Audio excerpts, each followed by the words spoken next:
This is the Power of OZmosis podcast, powered by the Vidwheel Creator Network.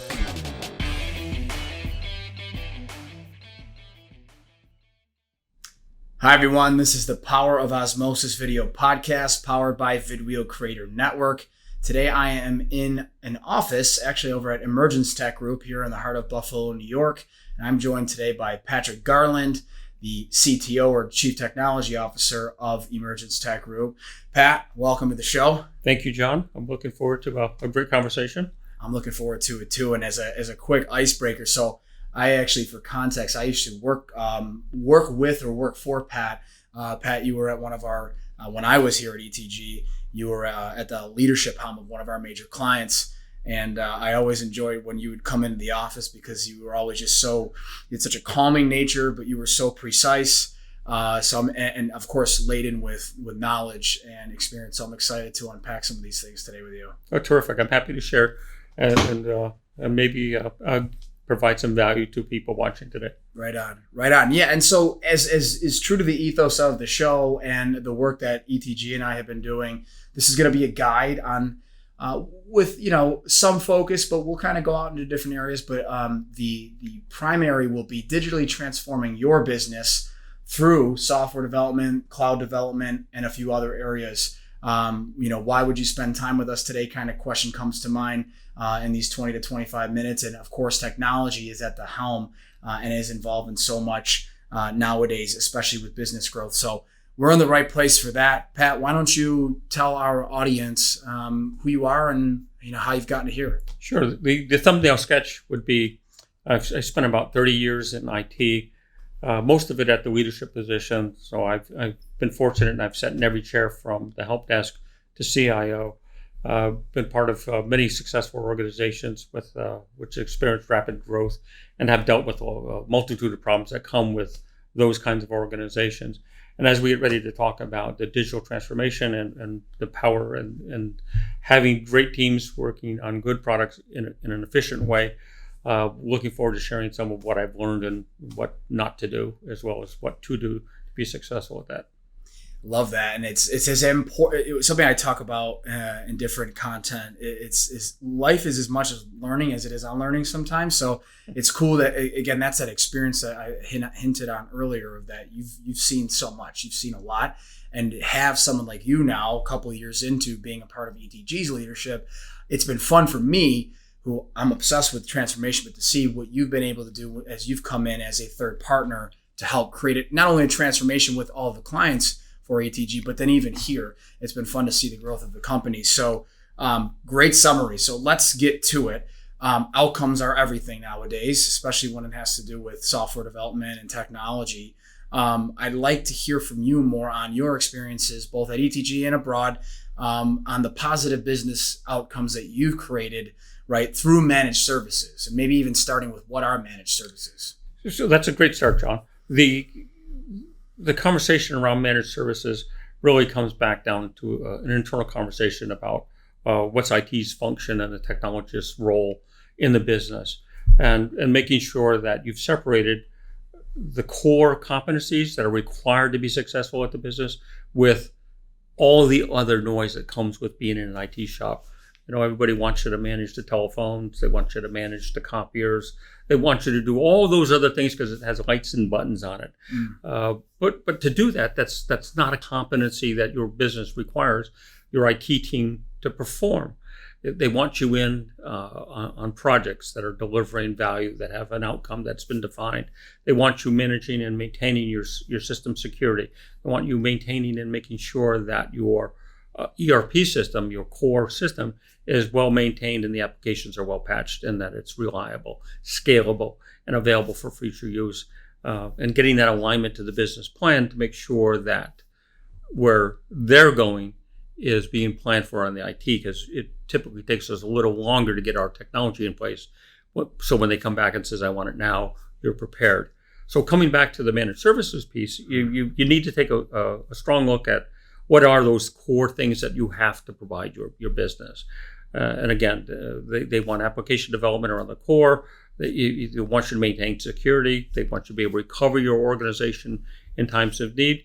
But what do they not really need from you that needs to be internal to your staff? You don't need to manage, like I said, as in the first example, the copy machines and be an expert on copy devices. There are other areas in technology that we spend money on in staffing and resourcing and managing our time with that brings us tremendous headaches, but provide very little value to the organization because we're doing it versus somebody else. You can take the IT service desk as an example. In some organizations, the service desk, the ability to call in and say, I can't sign on, requires you to staff up and maintain a fairly robust calendar around that to ensure that you're covering your business needs. But is that really a core competency? Is that something that you could be outsourcing to somebody else to say, when somebody calls and says, hey, my keyboard's stuck, I spilled coffee on it, can I get a new keyboard? That might be an area that you look at and says, you know what, I can manage service that out. I can let somebody else manage that component that isn't core to my business, that I don't really need to have a tremendous expertise on. I can send you a keyboard, I can put it in FedEx and I get it to you. So when we look at those managed services, we really want to look at those things that are not core and to the competency of the IT team to ensure that they're delivering the greatest value to the business. So that's the first step, is really taking a look and understanding what it is I'm here for as the lead technologist in the building. So what are those things that I have to deliver, that it's become my fundamental responsibilities to ensure? For table stakes, we always need to make sure our systems are backed up, that they're secure, that they have all the recoverability positions and backups that are required to safeguard the data assets of the organization. You never want to get caught and put it in the paper because you had a ransomware and couldn't recover. So that's fundamental. That really is your primary function. But then comes with it is making sure if you're doing application development and support, that you're looking to remove technology boundaries. You're really looking to understand where the business is going and making sure that when you talk about digital transformation, because that's part of our conversation, is making sure that those pieces are aligned to where you're trying to take the organization. So what do I mean by that? Everybody wants to talk about digital transformation, but nobody can really define it. You're really looking to optimize the processes that people use and put in the appropriate technology that supports them at the right cost, and make sure that the functions are correct and that you've got it built into your long-term roadmap, so that the IT roadmap now mimics where the business is trying to go. And that draws a tangent there, which says you really need to align your IT strategy to the business strategy. So you need to understand where the business is trying to get to over the next 3 to 5 years, so that you can go ahead and plan for some of these services that have to go in. So going back to the beginning, the managed services component, what you really look for to be successful is there's those technologies and services that you don't need to have a core competency on, that are essential to your business. You'd like to make sure that the service group that you're working with is experienced about your business and understands your industry, that they can easily conform to your practices and deliver to the standards, because you're going to be asking them to interact with your team. So they have to have a very similar culture and philosophies to go with that. That experience level can't be understated. You want to make sure that they're going to be very good at what you want them to be doing. So you need to make sure that you're dealing with a team that can bring value, not more headaches to you. That's one of the things you're trying to get out the door. Right.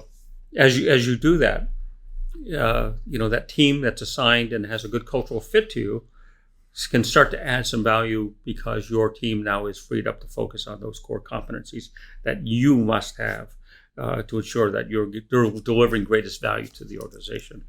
The team that you bring in, you want to make sure understands metrics, not from a technology perspective, but from an outcomes perspective for the business, so that you can report in success. Because we're not always measuring by dollars and cents, although it's always part of the conversation.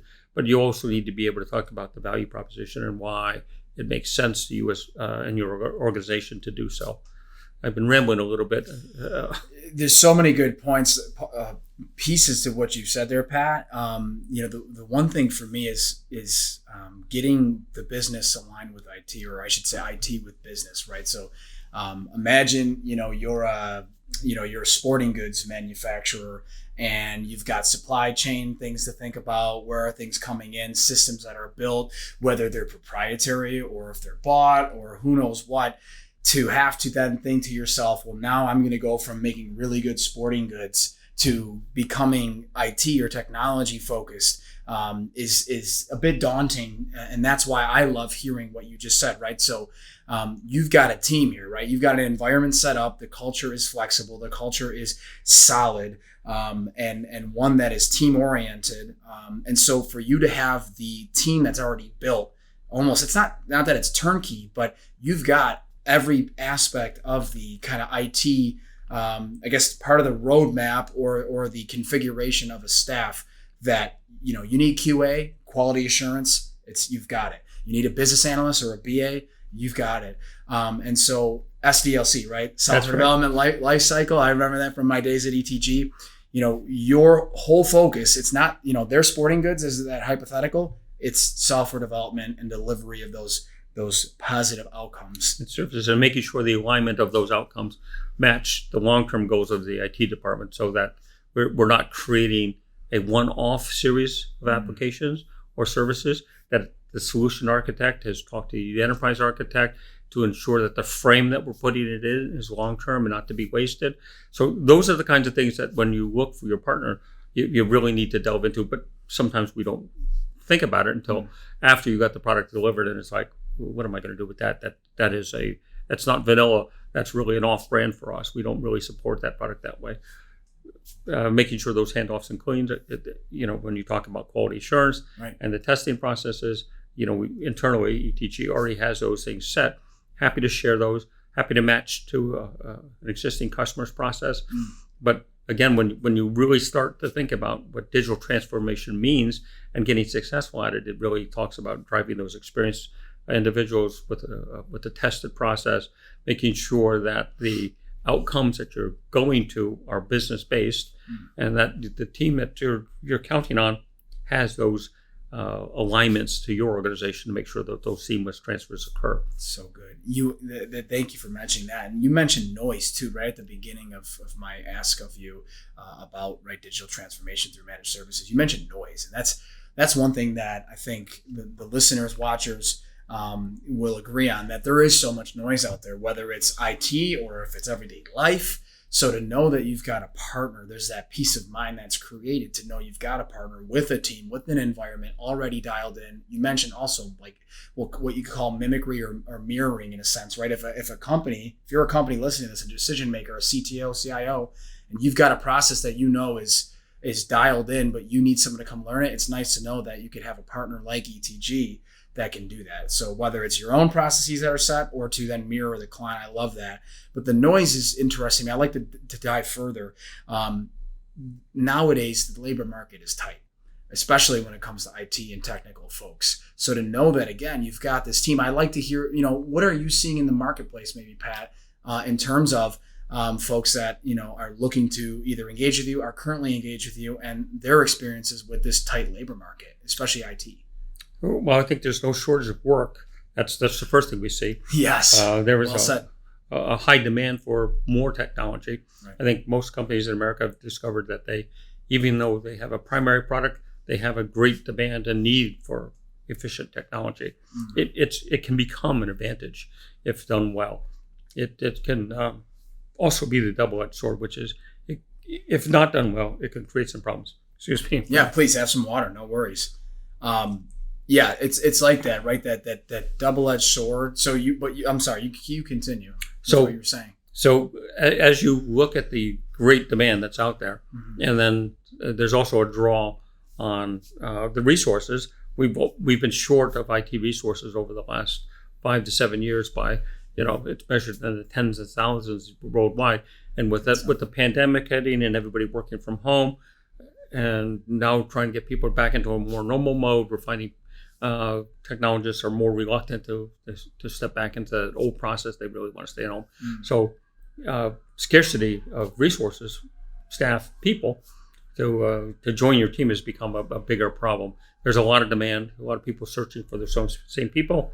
We're fortunate that we've got a core here, and the ability to scale, because we're constantly recruiting and bringing in people for the projects that we're working, and have been very effective at that. So people know they can come here and be challenged. And what that comes with that is a trusted team, Right. a trusted process in a rapid scaling environment that lets you come in, deliver the work, pass it on, and then back out, so that we're not a permanent resource and not an ongoing expense, and then ready for your next project if there is one. Right. That's that scalability. That's another word I put in my notes, right? The scalability to be able to expand and contract to the needs of your clients. I just, that's such a value add. Yeah. And again, when you're looking at a managed service arrangement and trying to do digital transformation, you may have a budget that says I can afford 3 people, but I need 6 skill sets. In a conversation like this, we can account for that by moving people in and out only when you need them. So that scalability and that flexibility is that you just mentioned is exactly what we do. That's so good. Again, I keep referring back to things you've said during the conversation so far. You mentioned IT roadmap. I'd like to, again, now dive further in on that, what that is and what it looks like. How is that a part of your process at ETG with your clients, what that is? Yeah, tried to get the alignment and understanding that technology for technology's sake doesn't really bring any value. What you're really looking to do is take your IT spend, your IT talent, and align it to where the business is really trying to get to.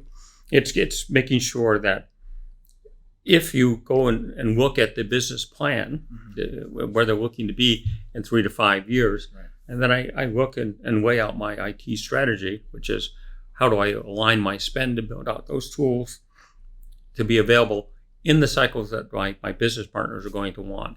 So what we do is we offer to and sit with people and talk about how to get that alignment done, how to maintain the scalability of your systems, maintainability of your systems, so that they're resilient, they're secure, and they're available, and becoming a trusted tool as opposed to something that sort of has issues and problems and kind of impinges upon the culture of the organization. That's not what you want. You really want it to be that core process that's reliable and can be trusted upon. So taking the IT strategy, aligning it to the business process to build out those components that make you that resilient, scalable, secure, in the proper frame. And then it also allows you to, as an IT leader, get exposed to new technologies and bring that back into your executive team, your business leadership team, and offer suggestions and ideas about how to move the business forward using technology at its best, as opposed to waiting for them to say, my kid just saw this on TV, I just saw this on Google, can I have the Amazon version of this in my business? Always difficult conversations to have when you have to say no. Right. Yeah. But that's that advisor role that you play. There's other things that are coming to mind for me as we sit here and talk about this, going back now to culture, right? Both the culture of the team here, but then also the culture with the client and being able to adapt and mirror. I'd be curious. So one thing that we have not talked a ton about yet is the cloud development piece to this side. And you just mentioned, right, Amazon and AWS, tying in kind of the labor market and demand, the scarcity, if you will. The reason, in my opinion, as a consultant, as an advisor to ETG, has been because of ETG's willingness to not only adapt but to thrive, right? Not to survive but to thrive. And by thriving, I mean going in a new direction, adding another service that's incredibly coveted. In that now you're AWS certified, and I don't want to butcher it, but your team out there certified, has all the different professional skills and training. Yeah. So I'd be curious to hear more about that move to the cloud and how that plays in with this IT roadmap and aligning business and IT. Well, thank you. Yeah. Having developed those skills and got those in place, really was towards the end of the journey, right, as we get ready to support and service other organizations. What I found when I was sitting in the CIO chair and I'm sure other people are facing this, is this pressure to move to the cloud, and get into a public space and do it now. And what I always struggled with is why? What is it that I'm getting from the cloud, and how do I cost justify it? It looks expensive to me. It doesn't fit my current skill sets. Why do I want to do this? And having gone through those exercises and finally come to the answers of what makes sense, there are things that you do want to put in the cloud that makes perfect sense. And I'll use an example from software development. It's easier to go out and rent on a project basis the capacity for my developers to go out and build the applications I'm asking them to enhance and or deliver to us, as opposed to go out and buying all that equipment before the project is ready. So making sure that software development and testing in a cloud environment often makes sense, and getting it right so that you're not overspending on your budget by bringing the equipment in too soon and paying maintenance on it and all the things that come with that, as opposed to just renting it for a little bit, putting some discipline around it, and making sure that you spin off those capacities that you need for your developers, and then burn them down when you're done with it. So it also enhances the actual process if people are looking at moving in that direction. But certainly, it's a place to look at this as this makes sense, because I don't have the budget to go out and CapEx or capital expenditure all that equipment as I'm trying to launch my project. Maybe I'd like to proof of concept it first. So having conversations about the why, the move to the cloud, and the justifications that go with it is something that I can do because we've sat in the chair. I've had all those doubts and those conversations, and then come up with answers that made sense, and then being willing to share those conversations and those debates and justifications with people to just say, yeah, this is where you're most likely going to see a benefit and where you probably want to start, as opposed to trying to do the whole thing all at once. Because, let's move the entire production environment into the cloud and see what happens. Not a great concept. It's you really need to optimize for the cloud. You need to know what it is you're bringing into the cloud and why you're doing it, and what are my costs that go with that. Because if you're not careful, it can actually cost you more to operate in the cloud than it does on-prem. And then there's the security issues. There's the cultural issues that say I don't want my data in the cloud. Well, you need to be able to have answers for those kind of questions. And having sat through and done all of those, it makes it a much more fruitful conversation as you pursue the move to a cloud. Yeah, it seems like it's all over the news. Everybody wants to do it, but there's that. You're right. There's a hesitancy. It's a breadth of information that it's hard to where do I start kind of thing. And that's the advisory piece, that SME, the subject matter expertise that ETG, yourself, the team can bring and help walk those companies that are interested in making some moves, right? It doesn't have to be holistic where it's in the entire thing. And the move is not only, it should not be a one-piece move, right? You're not going to forklift everything and put it in the cloud and make it viable. What you're looking to do is maybe take the first step, get some things up in the cloud. Then you want to look at the optimization of the data and the model and the integration that you have operating in the cloud. Because we come with a developer's background, we're always looking to improve the process and flow, where we're not opposed to looking at data models and making different suggestions about how you could operate better and more effectively and efficiently.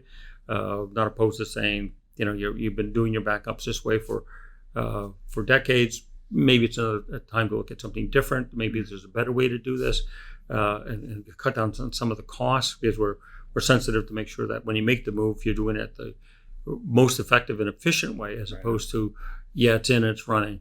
Never a good approach. So I'd be curious kind of in summation of our conversation today, talked a lot about managed services, the transformation, the team, alignment of IT and business strategies, values, mission, of the business.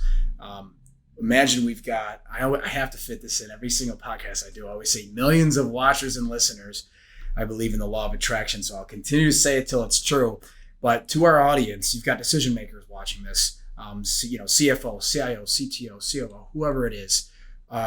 What are maybe a couple things that they could do, that they could start, today, tomorrow, even if it just, thought process, strategic high level that can help their business continue to grow? Like, what are some technology things strategically that they could do? Yeah, the first thing is really going back to where I started with in the IT roadmap conversation, making sure you've got a clear definition of your business outcomes. Yeah. What is it you're expecting to accomplish, and understand why. Today, the barrier isn't technology and the ability to deliver the technology. It's trying to understand what components of the technology I need to deliver to enable the outcomes you're looking for. Because I can put the technology in, the generic royal I, most IT leaders really have a sense of and capabilities of delivering these technologies, but making sure that we understand what outcomes you're looking for and drive technology into those frames so that the outcomes match what it is you're trying to accomplish.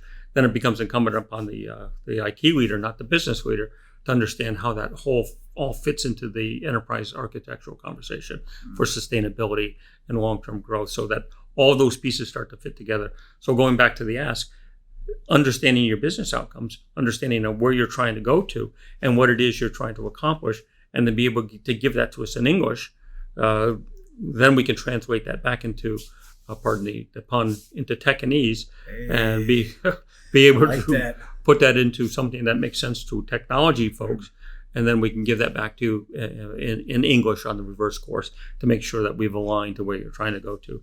I'm a big translator, right? That's right. Translator, right? Yeah, I'm a big proponent in putting up metrics that are business outcome based as opposed to technology based, because we're here for the business and we're really trying to enable those outcomes as opposed to making sure I'm up 99.9% of the times. It doesn't make anybody happy. I give that statistic, and they were down on Friday afternoon. So, well said. What's the value to the company? What's the value to the company? I love that. I really do. The starting with the end in mind, I think it was something before we even started recording, is always, whether it's something as grandiose or as high level as, right, that alignment of business and tech, or if it's in your life, whatever it is, everything in between, what's the outcome? All right. And then reverse engineer. Now, these are the things that have to go into it. And making sure you've got a partner who can help you weigh those things down correctly. Whether it's a tech partner, like a firm like ETG, or if it's a mentor, or if it's a friend, a coach, whatever it may be. It speeds things along. And if you look at the spend and you start to think, well, I can do this myself, invariably other people have other roles and other responsibilities to get in the way of speeding it along. Sometimes it's just easier to spend the $5 so that you don't have to spend the $500 waste of time, as an example. It's so good. It's so good. It's something that I had in my notes here as we were talking too about the dynamic that someone like yourself with 30 plus years of experience, you also mentioned in the beginning, what to do, but, I think more importantly, what not to do, right? What to do. You have good feelings about what to do and then doing them because there's a positive outcome. But of course, what we'll probably remember more are the things that we shouldn't have done. Yeah, I'm a graduate of the School of Hard Knocks. I know what not to do. That's so good, and that's what it's all about, though. It's making certain that like you said, you've got someone there that can be an advisor type role that has seen more. What I like to call more of the movie, right? So more of them, whether it's the movie of life, the movie of building a business through technology, and being able to say, wait a minute, that decision there that you're making currently, you're right, like doing an audit, if you will, like a tech audit for a company, right? You look at the whole thing 30,000 feet down into the weeds and everything in between. It's like, well, client XYZ, this is something that could lead to this. And they probably weren't even thinking about that. Or how do I prove that actually the change I put in to solve that problem actually made it into production? And I can provide the trail. So the auditor asks me, I can guarantee with certainty that it made it in because I have proof. Right on. And then, this was great. There's so many moving parts here in a good way that I would just say that, right, a place to find Pat, LinkedIn, but of course ETG. This will all be in the show notes. So, of course, for simplicity's sake, you'll have the hyperlinks in there with connecting with both Pat, but the company as a whole, EmergenceTek Group. What's a good kind of outlook for ETG between now and the end of the year? I guess in summation here, like where is the company going? Like what are the plans? Cool. Keep pedaling the bike. We're doing good things now. We have lots of work going on, and we're looking to continue to expand and scale. Right. And a lot of hires. You guys Yes. are hiring a lot of people. It's awesome. so those Super those are all cool. good things that says people are understanding the message and they're really getting to the point where they can trust us to actually deliver in their best interest. Excellent. Well, I'm looking forward to getting this all set up and out to the masses for consumption. And of course, my thanks to you, and thanks to Vidwheel Creator Network always for the podcast support, and the effort that is levied from their team there to get this all dialed in. So many thanks again, Pat. Until next time, I'm certain we'll have more of these. Maybe we'll do a mix of virtual and in person, but this was great. I'm really appreciative. Terrific. I enjoyed it. Thank you. Good stuff. Thanks, Pat.